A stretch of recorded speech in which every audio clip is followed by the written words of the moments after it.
After the recent news about Gwyneth Paltrow's Goop TV series, this Netflix is about to publish her infomercial for her. This modern-day witch doctor, a snake oil salesman, and everyone took turns to take a shit on it, as they should, because it's a pile of garbage that doesn't work. Goop is trash, and if you believe it, and if you love it, and if you used it, and you buy it, then I'm very sorry for you.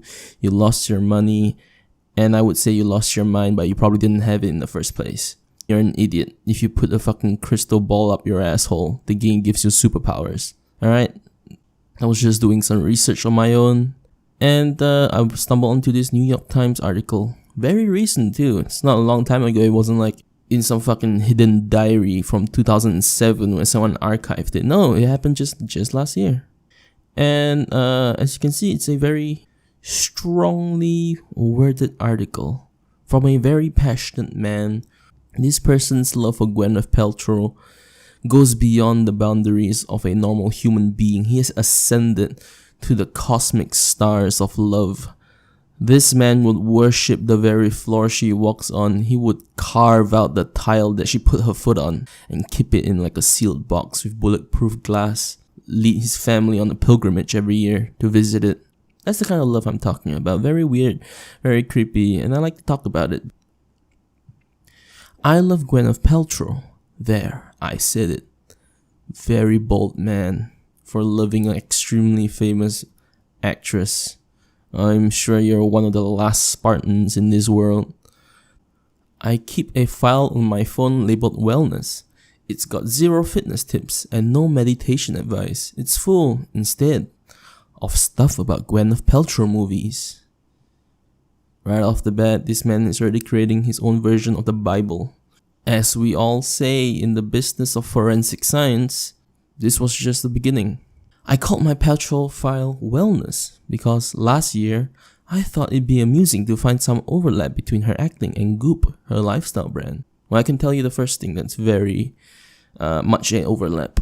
She's very good at acting. Acting like she gives a shit about health. Acting like she gives a shit about her customers. And acting like the stuff that she uses actually works.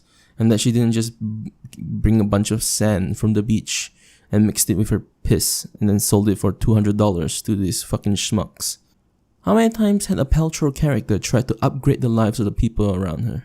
That sounds like she played a lot of fucking assassins. Maybe she played a lot of cult leaders.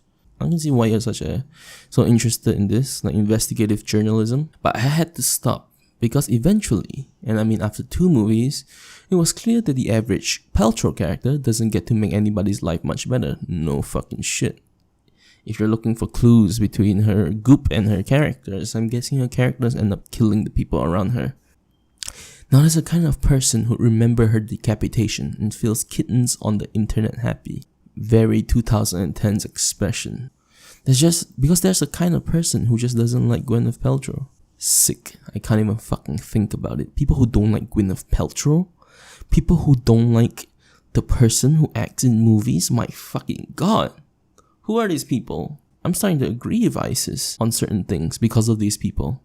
Maybe that kind of person dislikes the permanent pout of her mouth or her mild patrician drawl, the private school privilege of it all. Maybe her brightness and ambient affluence are too debutante for them. This man's speaking in riddles. I have no fucking clue what he's talking about. And at first I thought this article was a joke. I thought it was some kind of like, I'm gonna make fun of fans of Gwyneth Paltrow by writing this very roundabout schizophrenic love letter to her. But no, I read his other articles and he writes exactly the same shit for every single article. He sounds like a very weird person, uses a little obscure language. It takes forever for him to get to the point. And I don't actually know why he loves her. He seems to go between I love Gwyneth Paltrow but not really. When 2 scientists peel back the top of her lifeless head, eyes still frozen in shock, mouth agape, so that it and her blonde hair cover half her face. That's the kind of person who laughed out loud. Not only because Steven Soderbergh shoots it so that it is kind of funny, but because, again, they do not like Gwyneth Paltrow. Is there a contingency of Gwyneth Paltrow detractors I'm not aware of? Are they on the FBI's top 10 list for terrorist organizations or something? This guy's talking like he knows for sure that people who laughed at this scene, they don't laugh because it's supposed to be a bit funny, but they laugh because they don't like her. They want to see her die. So I'm guessing this is a very widespread problem. I am not that kind of person. Brave man. This is why chivalry is not dead. This man is the last of his kind, holding that torch for the future generations of nice guys. He is the kind of person who, when Paltrow collapses on her kitchen floor, gathered gravely at his watch. We're only 8 minutes in?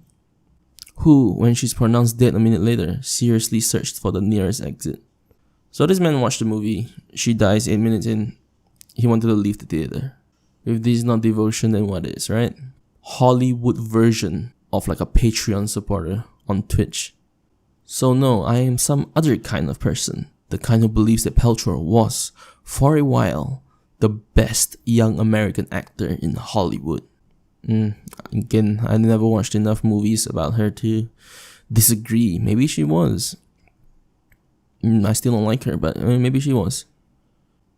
I love the whine in Paltrow's flirtation, the shock of her rage, how she can go from luminous to lost just like that. How she's able to summon worry, misery, and rue 70 different ways in a single performance. I was drawn to her intelligence and her radiance and the swings of her mood, improbably perhaps, but not really. You see how this fucking person writes? I have no fucking clue what he's trying to say here. He was fucking salivating at the very idea of watching her like fucking wear shoes and then, but not really. I don't know, is this some attempt at being fucking deep or something? If she laughed, I laughed. If she ached, I did too.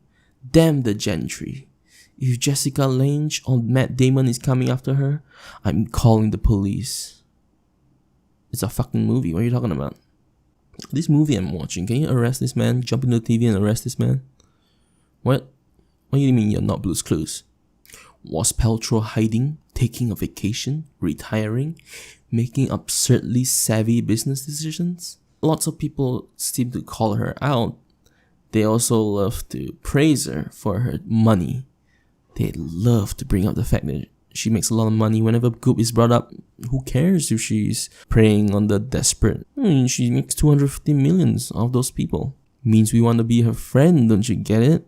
Why? It makes no fucking sense. It's not like Gwyneth Paltrow was born poor and she had to act to get her way out of the ghettos or some shit. She was born with a fucking golden spoon in her mouth. She's surrounded by fucking detestable people. It's also true that the dark parts were juicy and played to her capacity of making the most vivid music out of fraying psychological noise.